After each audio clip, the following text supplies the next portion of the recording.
আজকে দুপুরে হঠাৎ করে আম্মু ফোন করে বলল যে আমার ফুফাতো বোন হিয়ার আজকে ইমার্জেন্সি সি সেকশন হবে। তো তারা আমাকে এসে খিলগাঁও থেকে পিক করে নিয়ে গেল।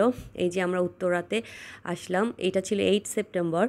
আর সেদিন আমার ফুফাতো বোন হিয়া এবং স্বপ্নিলের ওদের খুব সুন্দর মাশাআল্লাহ একটা ফুটফুটে বেবি ছেলে বাবু হয়েছিল। তো সবাই ওদের জন্য দোয়া করবেন।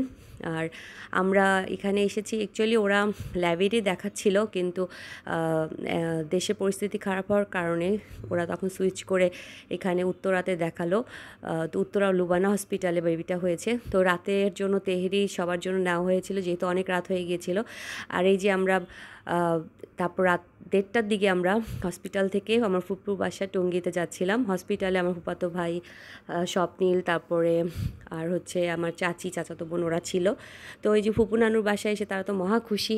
তারা ছাদে গিয়ে অনেক মজা করছিল। আর সেদিন ওয়েদারটাও অনেক সুন্দর ছিল।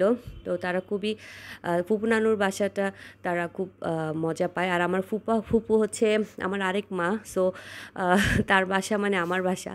সো আমরা আসলে অনেক মজা করি সবসময়, যদিও সবসময় যাওয়া হয়ে ওঠে না। তো ফুপুর বাসার নিচে কি সুন্দর ছোটোখাটো একটা মেলার মতো বসেছিল। তো আমার চাচাতো বোনের সাথে ওরা নিচে গেল। আবার আব্বুকে নিয়েও, আব্বু ওদেরকে তিনজনকে নিয়ে নিচে গিয়ে টুকটাক কিছু কেনাকাটা করে দিয়েছিল। তো আমরা দুদিন থেকে আমরা আবার ব্যাক করে চলে আসি।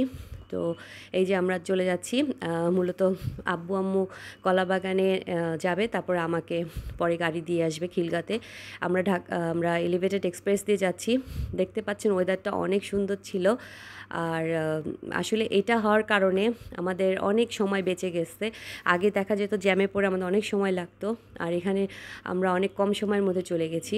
এখানে টোল দেওয়া হচ্ছে, টোল পেমেন্ট আমাদের যেহেতু private car, so toll payment ছিল 80 টাকা। সো ওয়েদারটা অনেক সুন্দর ছিল। তো সবাই ভালো থাকবেন।